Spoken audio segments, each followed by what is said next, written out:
Oke, hari ini kita mau ngobrolin sesuatu yang penting banget dalam Islam. Sebuah ibadah yang sering dijuluki ibadah haji kecil. Yuk kita bedah bareng-bareng apa sih sebenarnya umroh itu, gimana cara melakukannya, dan apa bedanya sama ibadah haji. Kita semua tahu haji kan? Rukun Islam kelima yang luar biasa. Tapi pernah kepikiran nggak? Ada loh ibadah ziarah lain ke Mekah yang juga sangat istimewa. Nah, ini dia pertanyaan utamanya. Apa sih sebenarnya ibadah yang lebih singkat ini, yang bisa dilakukan kapan saja? Yuk, kita cari tahu jawabannya. Oke, biar benar-benar paham soal haji kecil ini, kita harus mulai dari akarnya. Apa sih arti dari kata umroh itu sendiri, dan kenapa ibadah ini punya posisi yang begitu spesial? Kita mulai dari definisinya ya. Jadi kalau kita lihat dari bahasanya, umroh itu artinya ya simple, sebuah kunjungan. Tapi, dalam konteks agama, maknanya jauh lebih dalam. Ini adalah ziarah yang punya aturan mainnya sendiri, tujuannya ke Baitullah, Ka'bah, dengan niat yang tulus buat ibadah. Ini adalah momen saat kita datang sebagai tamu di rumah Tuhan. Nah, ini dia sebutannya yang paling populer, haji kecil. Kenapa ya disebut gitu? Karena, seperti yang bakal kita lihat, banyak banget pilar-pilar utama dari umroh yang sebenarnya juga bagian dari ibadah haji. Jadi sebutan ini bantu kita buat dapat gambaran awalnya.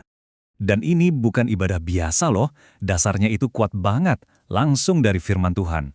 Al-Quran secara jelas memerintahkan kita untuk menyempurnakan haji dan umroh.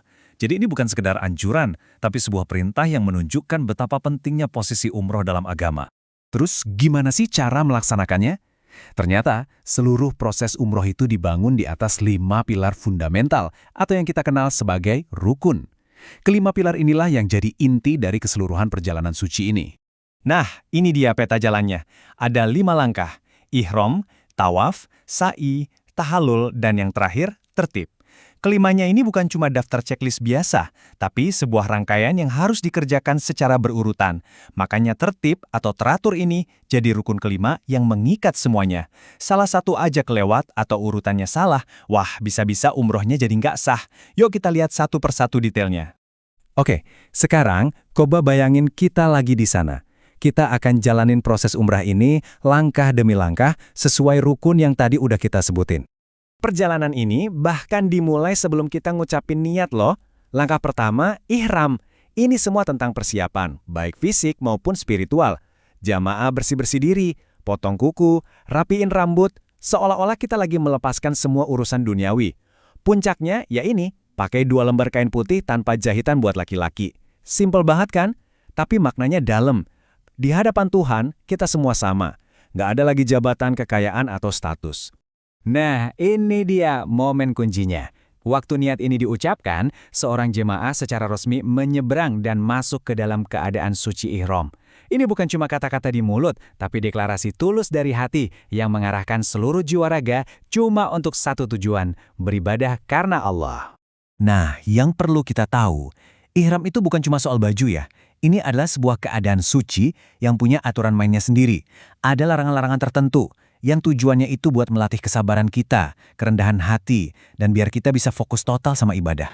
Begitu sampai di Masjidil Haram, langsung mulai rukun kedua, tawaf. Ini adalah saat kita mengelilingi Ka'bah sebanyak 7 putaran, berlawanan arah jarum jam. Mulainya dari mana? Dari garis yang sejajar sama Hajar Aswad. Gerakannya ini, wah, penuh makna banget. Kayak planet yang orbit ke mataharinya, kita menjadikan Ka'bah, rumah Tuhan, sebagai pusat dari segalanya. Setiap putaran itu rasanya seperti meditasi sambil bergerak, penuh dengan doa dan zikir. Habis tawaf, kita lanjut ke sa'i. Ritual ini sebenarnya kayak napaktilas perjuangannya Siti Hajar, istrinya Nabi Ibrahim, waktu beliau lari-lari cari air untuk putranya, Ismail. Jadi ini tuh simbol dari kerja keras, harapan, dan keyakinan penuh pada pertolongan Tuhan, bahkan di saat paling sulit sekalipun. Dan di akhir, ada tahallul. Cukup dengan potong beberapa helai rambut, ini jadi tanda simbolis kalau ibadah kita udah selesai. Momen ini juga nandain kita keluar dari keadaan ihram, dan semua larangan yang tadi berlaku, sekarang udah dicabut. Beres deh, 4 rukun utamanya. Oke, kita udah lihat detail dari si haji kecil ini. Sekarang, biar makin jelas lagi, yuk kita bandingin langsung dengan haji, ibadah haji utama. Apa aja sih bedanya? Dari tabel ini kelihatan jelas banget bedanya kan? Singkatnya, umroh itu lebih fleksibel, bisa kapan aja, waktunya cuma beberapa jam, dan lokasinya cuma di sekitar Masjidil Haram di Mekah. Nah, kalau haji, beda banget. Waktunya udah saklek, cuma di bulan Zulhijjah, prosesnya berhari-hari, dan jemaah harus pergi juga ke tempat-tempat lain seperti Arafah, Muzdalifah, dan Mina.